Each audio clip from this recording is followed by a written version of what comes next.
Hey guys, it's your boy Ethan. Hope you're having a great day. Welcome back to another poker vlog, and today we are playing at the Wynn 2-5. It is a nice Saturday day, and there's a few tables up. Looks like the action is going on and underway right now, so let's hop right into there. Head our way to the Wynn, where we're not able to play at Boston Harbor Encore, but we'll play in the Vegas Wynn, and hopefully we can run this up. Hopefully you enjoy.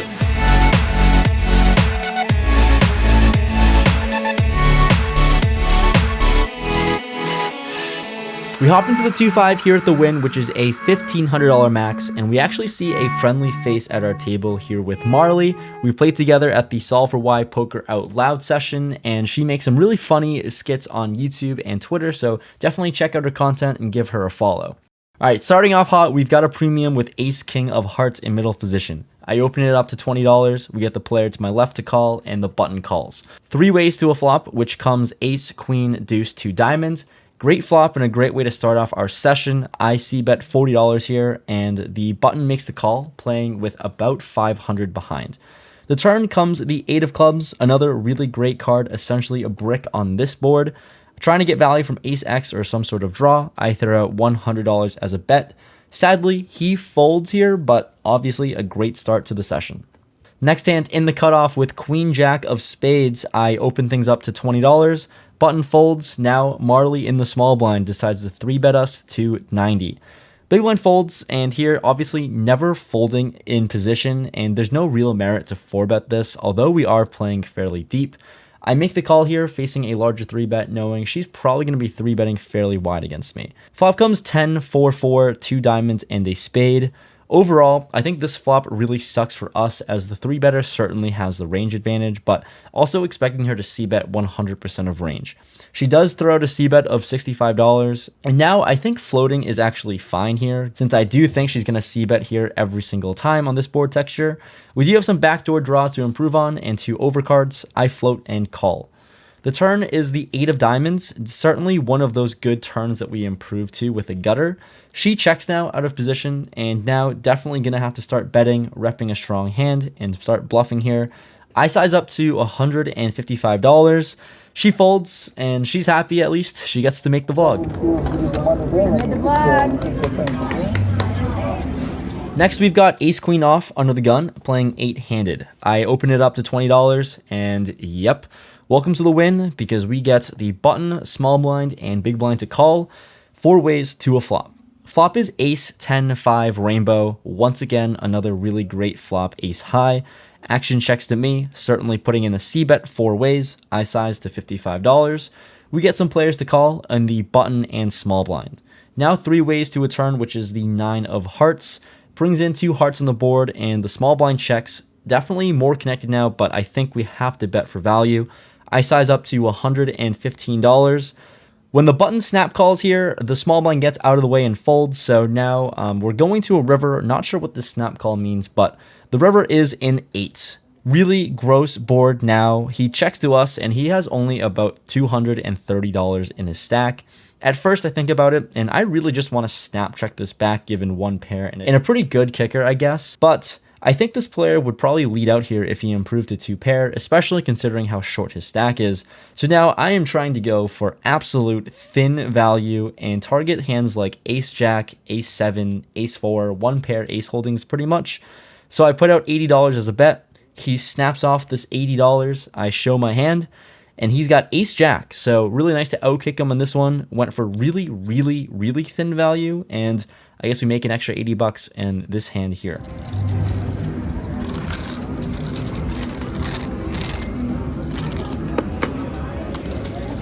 Hey guys, quick interruption in the video to talk about today's sponsor, X Poker. You can find it on the Google Play or Apple App Store, but if you're looking to host a friendly home game with friends, personally, I think this is the best app to use. It has a super friendly interface, and more importantly, it actually costs around 30 to 50% less to run the games compared to Poker Bros or PP Poker, which is overall a win-win for everyone. But if you have a new account on X Poker, you'll see this yellow gift box to insert my referral code 207613 to receive free in-game currency and time banks. So if you're looking to cut down on costs and host your own friendly games and also not have any hidden costs along the way, use the X Poker app, insert my referral code for free stuff. Following that with king queen offsuit and +1, there's an undergun limper, and I'm going to try to ISO him and raise it up to 25. Action folds around, and our raise goes according to plan. He makes the call. Flop is queen 8-7 rainbow. He now donks out $20, and this seems really small and really strange if he had a set or something. I'm putting on some sort of draw, it seems like, or some sort of queen 10 holding maybe. So I decided to raise it up with top pair and a good kicker to $75. 55 more for him to call. He snaps that off as well. The turn is a deuce, absolute total brick, and he checks to us. Still really unsure where my hand is at, and I decided to actually play this a little passively and take a really strange line to raise, then check turn. So I check this one back, and we're going to see a river. The river's the ace of spades. He checks, and given the action here, I'm not concerned about this ace, but I am concerned about how much value I can get from a hand like queen 10 or queen jack.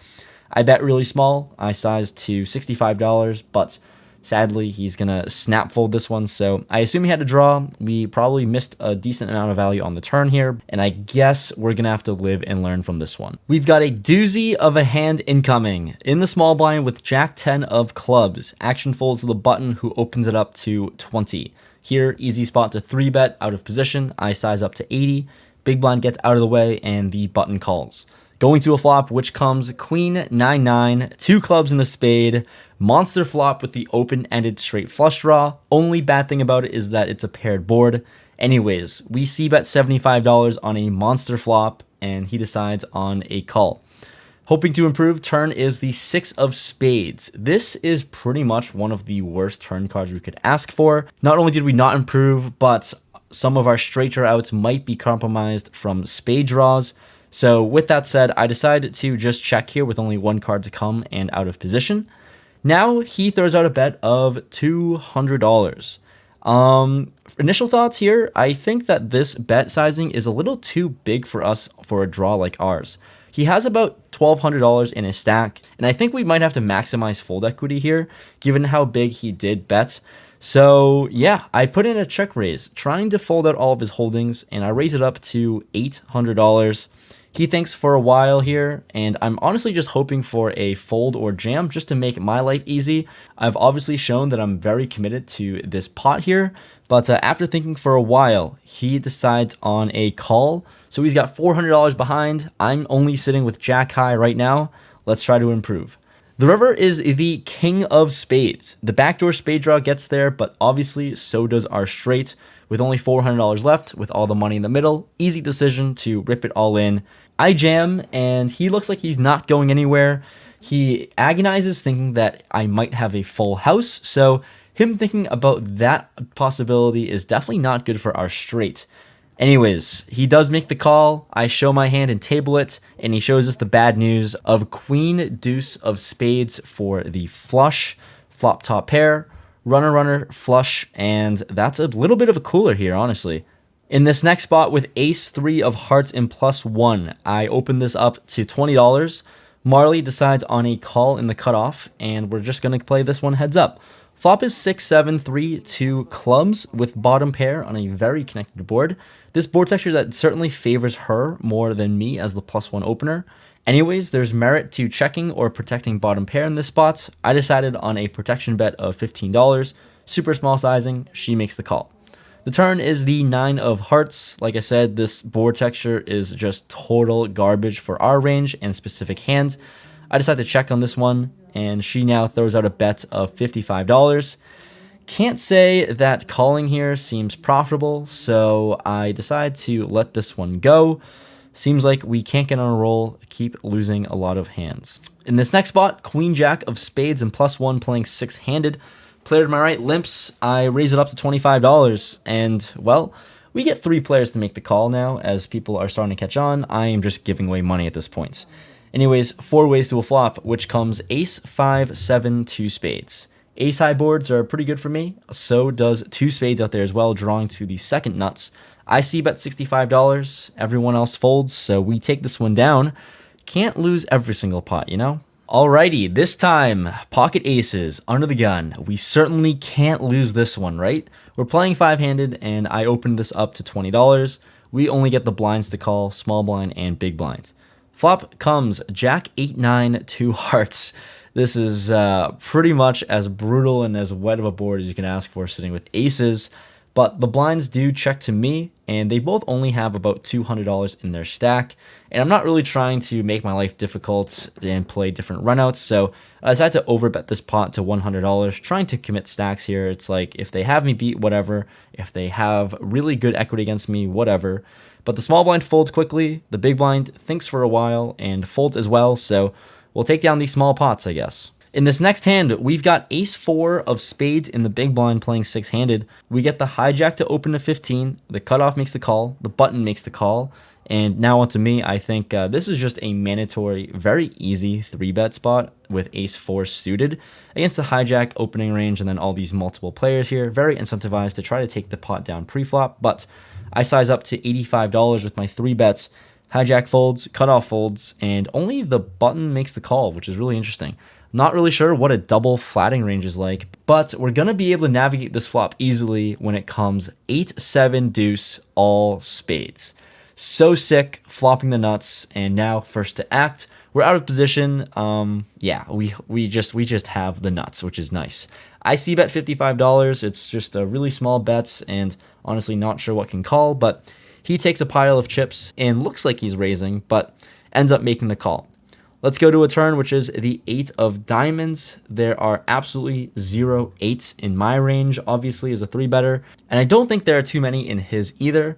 So I decided to start polarizing and throw out a bet of $250. If he does have trips, he's never going to get away. And maybe I just apply a lot of pressure to overpairs like pocket 9s or pocket 10s.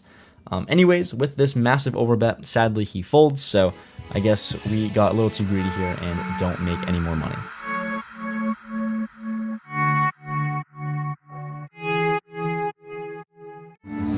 All right, wrapping up this session. Tough one. Yeah, that wasn't really great. We started off really hot, but then obviously that straight flush hand, not great. Or the open-ended straight flush hand, we didn't get there. Yeah, we played for a few hours, and the game was still good. There's a lot of 2-5 selection, which is really nice. And we're in a little bit of a dilemma right now, where we're thinking maybe we can play the uncapped 1-2 at Gold Nugget, or the uncapped 5-10 here at the Wynn and come back. So we'll see. I posted a poll on my Instagram. I think I'm gonna, I don't know, everyone's gonna vote the uncapped 5-10, but we'll see. I'm up in the air personally. There's a guy that sat down with like 10K. It's high, it's a lot. We'll see. It would make a banger of a video, but yeah, hopefully you enjoyed this video. We were in the game for $2,300, out of the game for however much is minus $605, so like $1,695. I think I got that right, mental math. Yeah, a few hours. Unfortunately, we're not running as hot as we used to. No sun run anymore, but hopefully we can pick it up. Yeah, so if you want to be on the lookout for future videos and stuff and have an influence on what I play, follow me on Instagram, because that poll will maybe decide how I do. I don't know. We're going to play an uncapped game in the next video, so be on the lookout for that. It's going to be 5-10 or 1-2. Wish us luck. Stay tuned for the next one, and I'll see you guys next time. Peace.